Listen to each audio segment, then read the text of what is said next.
Speaking of channels that I've been enjoying lately, Glen Greenwald's System Update is a really fantastic show. He's not a socialist or communist, but he's a real principled journalist.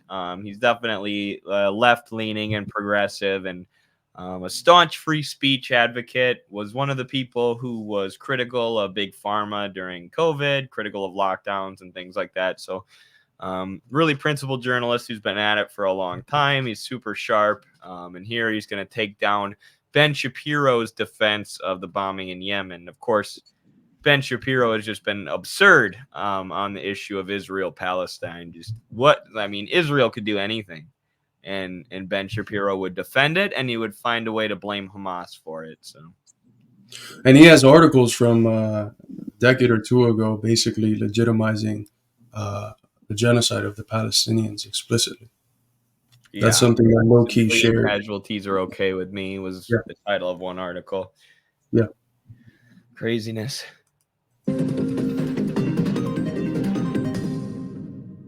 If you look at those, let's say, 4 key prongs of Biden's foreign policy, Ukraine, Israel, Yemen, and China, the establishment wing of the Republican Party, the dominant wing of the Republican Party represented in the presidential race by Nikki Haley and in the Congress and the Senate by people like Lindsey Graham and Marco Rubio and Tom Cotton, are fully on board with all of those policies.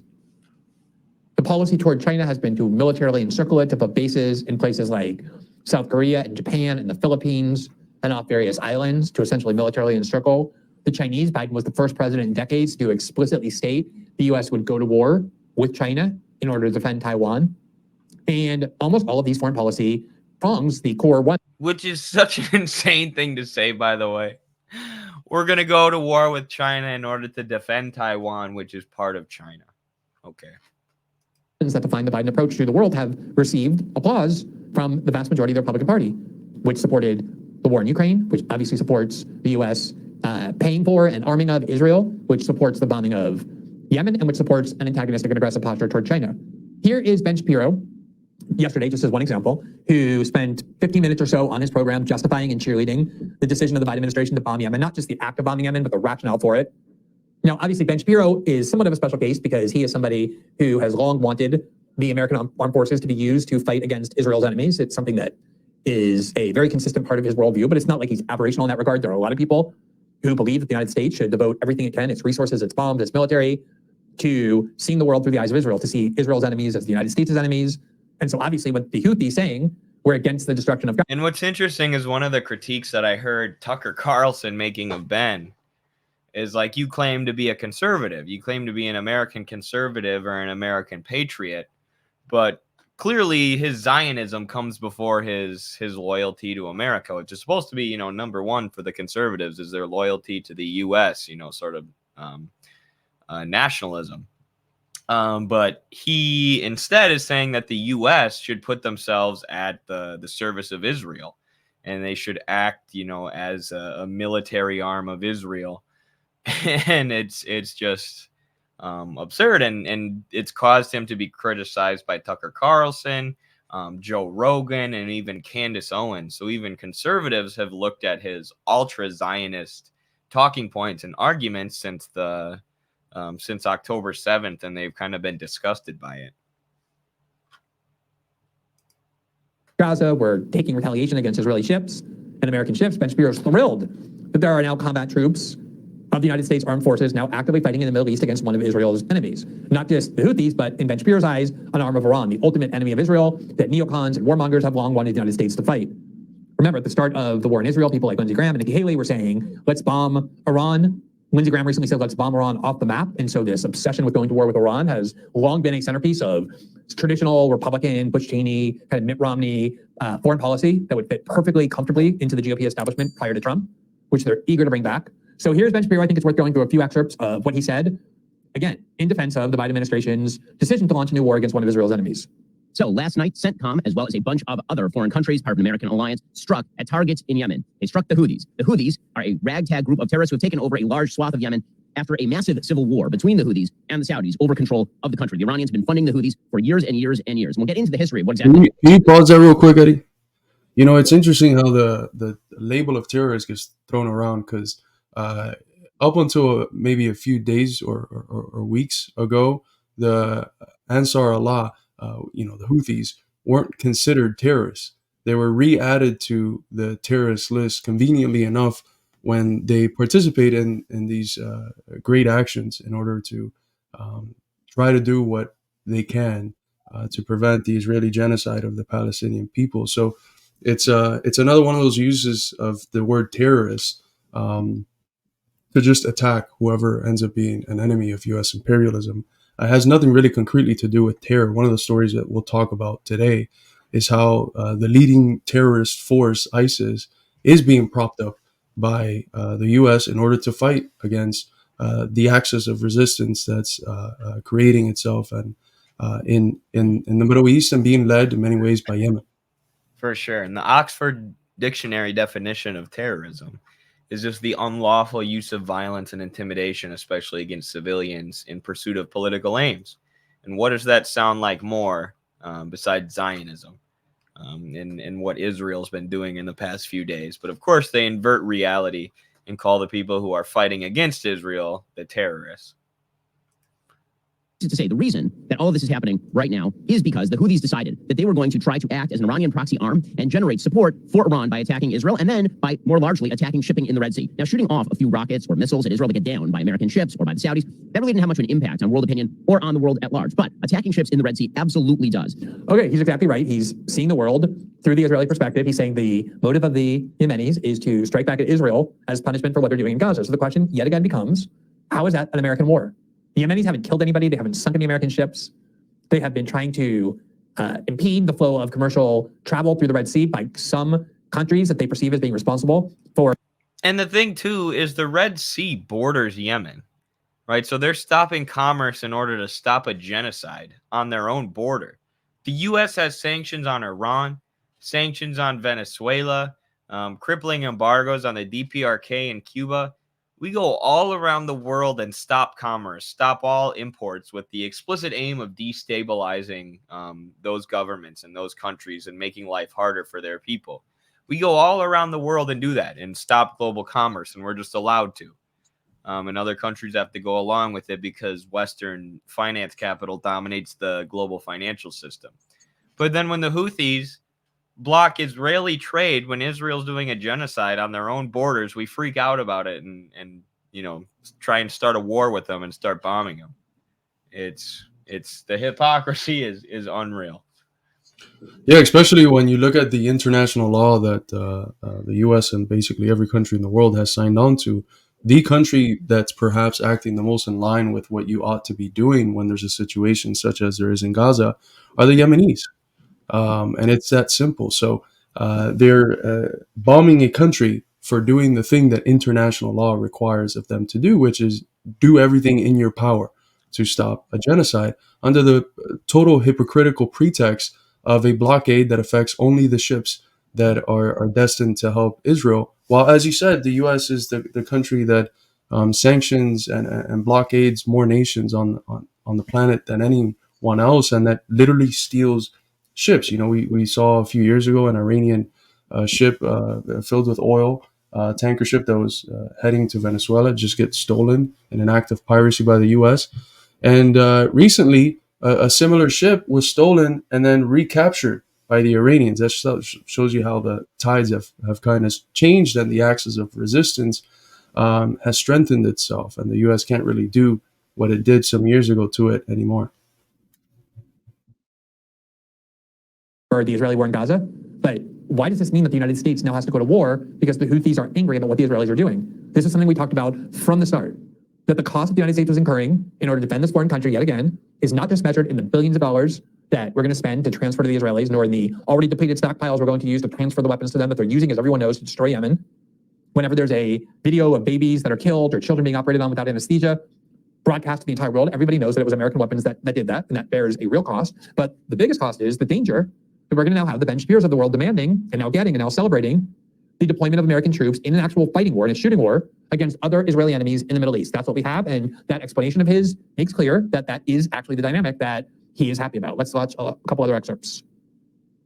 prior year. Well, all of this drove last night an allied attack on certain resources in Yemen controlled by the Houthis. It was a telegraphed punch, meaning this entire exercise was designed to deter the Houthis, not designed to actually kill or destabilize the Houthis, who in fact, as we say, are a terrorist group that governs a large swath, part of Yemen. The reason to telegraph the attack is to allow Iranians to get their military forces out of the way so as not to provoke some sort of escalation with Iran more directly, because of course Iran has lots of forces on the ground helping out the Houthis in Yemen.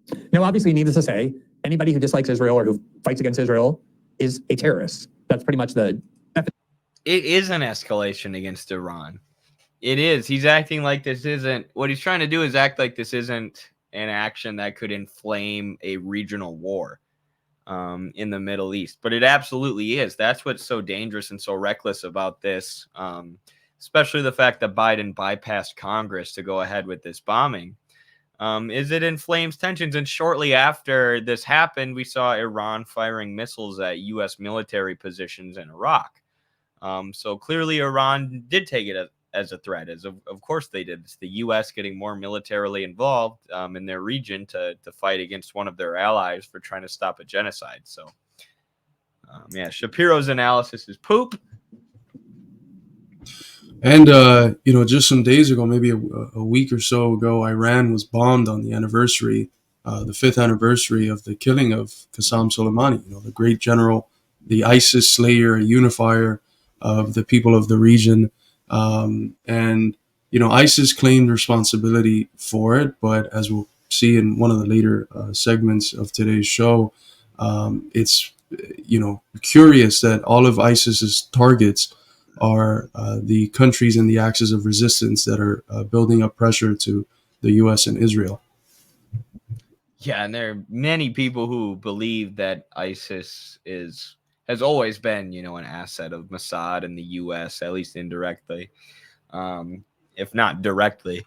You want to go with keep going for a while with this video, Carlos, or you want to move on? Yeah. I haven't seen it, so I don't know if good stuff keeps if the good stuff keeps coming. But yeah, let's do one more clip, I guess. Definition at this point: any group that defies the orders of the United States or Israel is a terrorist organization. And even though the Houthis are now running and governing Yemen, Ben Shapiro wants to call them a terrorist organization. But as he just said, it was a campaign that we had telegraphed for many weeks. It was something that was very well planned. Everybody knew it was coming. And that begs the question that we raised in the first segment of why the Biden administration could not simply have gone to Congress to debate whether or not it was time to go start a new war, risk a new war, in order to fight against one of Israel's enemies in the Middle East. It should have been openly debated and then voted on in Congress for exactly the reason Ben Shapiro just said. There was no emergency there. It didn't pop out of nowhere. The opposite was true. It was very deliberate, and we had weeks to plan it and threaten it, which means we had ample time to have gone to Congress to debate it and to seek its authorization. A blow. The Houthis, of course, say they're not going to be deterred. It reminds me of when Obama justified putting sanctions on Venezuela by saying they're a threat to our national security, which is just like laughable. Like the Venezuelan military is about to invade the United States as we're dumping millions and millions of dollars into the violent far-right Venezuelan opposition and starving them with sanctions. They're threatening our national security. It's the same with the Houthis. All the Republicans and Zionists are saying, well, if Israel doesn't fight the Houthis and Hamas, they'll come to the U.S. No, they won't. Yeah, but this is either way an extremely scary situation because there's so much potential for escalating.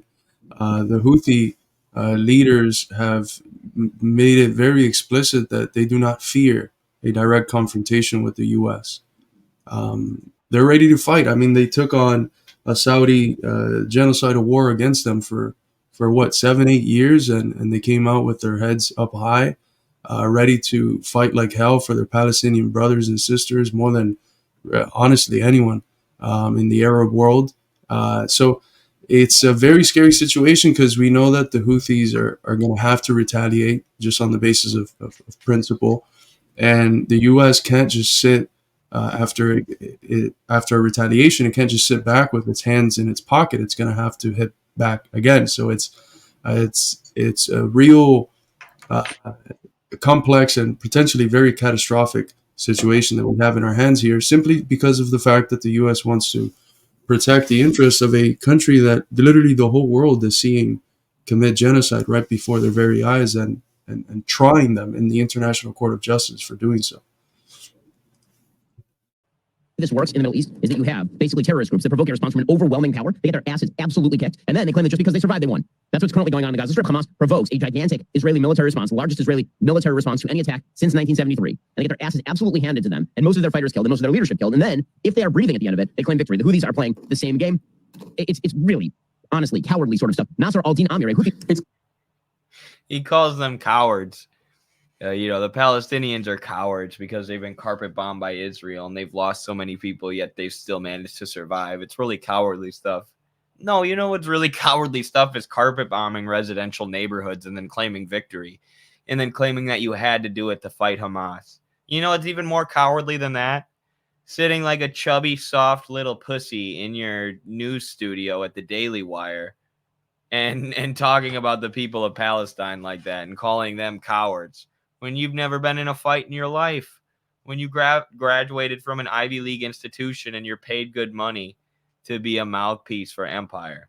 That's what's really cowardly stuff, Ben Shapiro, you soft little croissant turned to life. A mouthpiece that has lip fillers, by the way. He does? Yeah, you haven't seen the comparison videos of the younger Ben where it's just a straight, lip and then the lip fillers that he's done?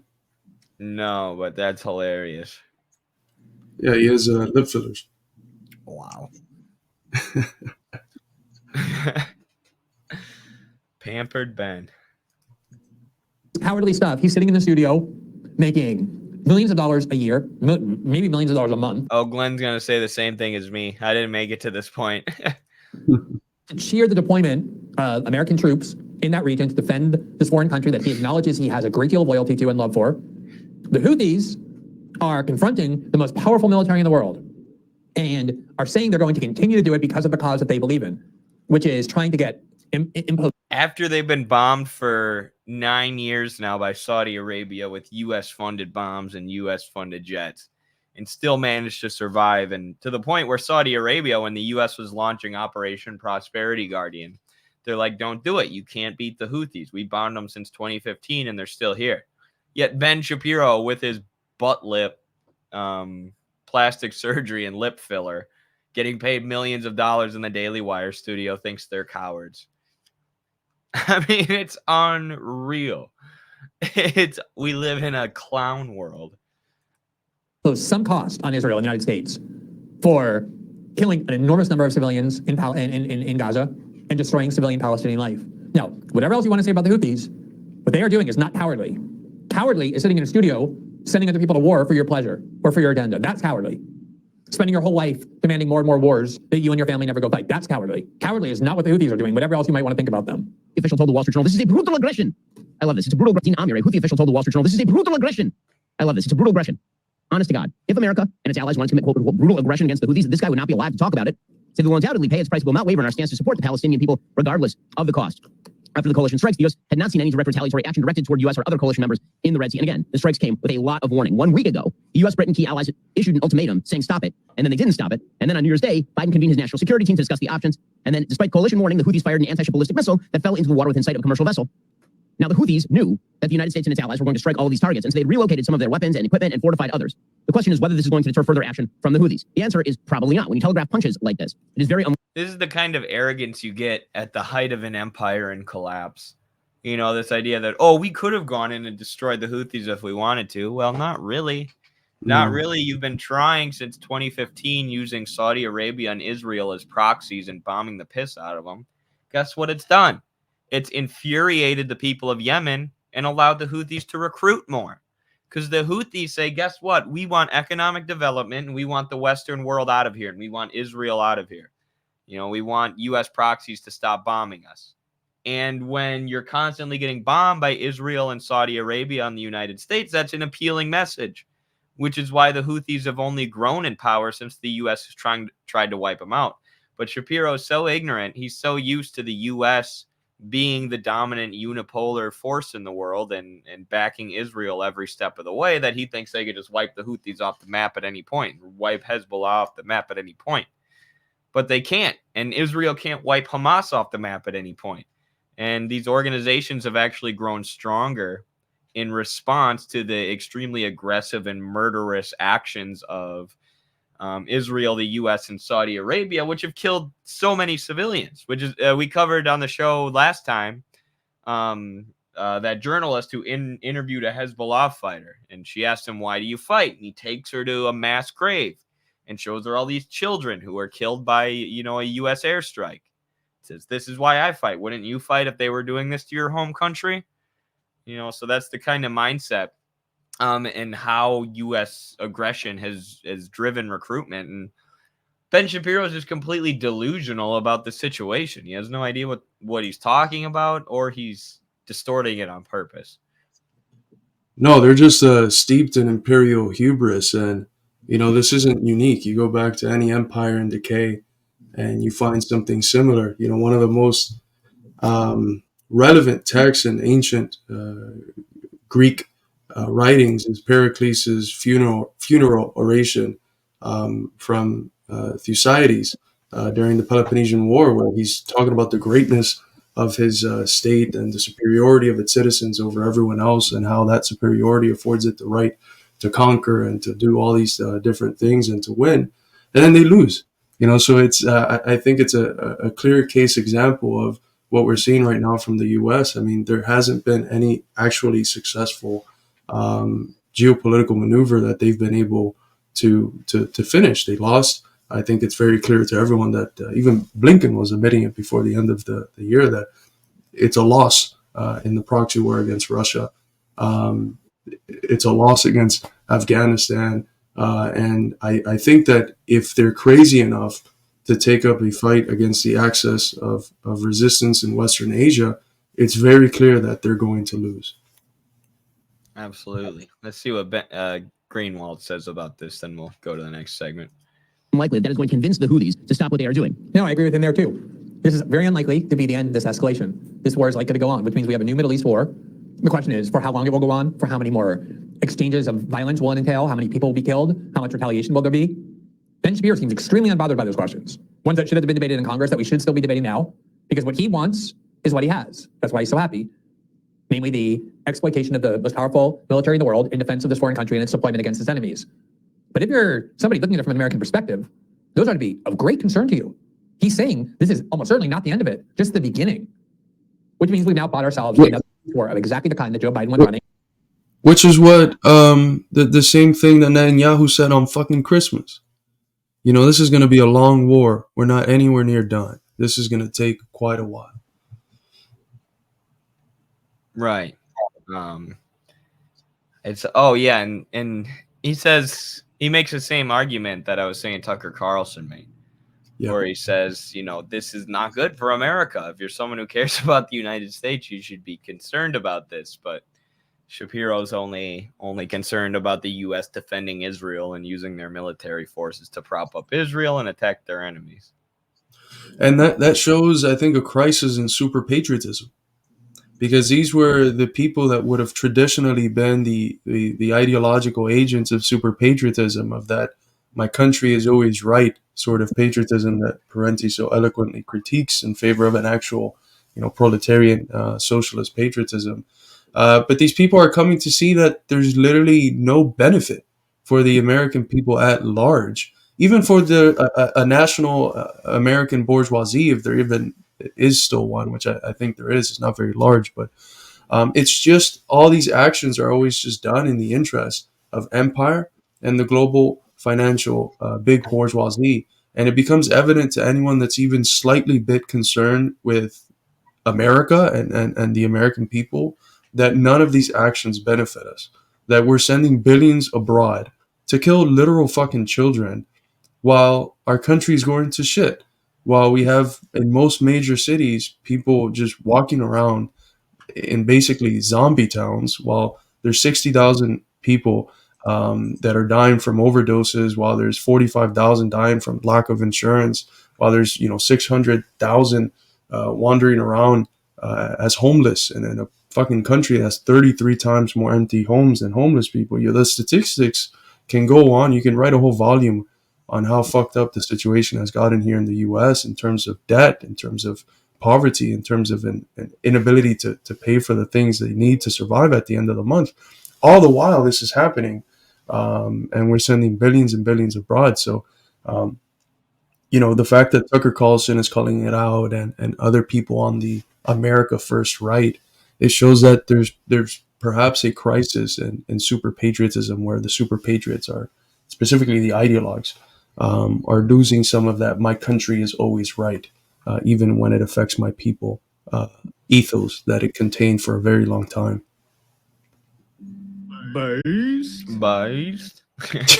Couldn't have said it better myself.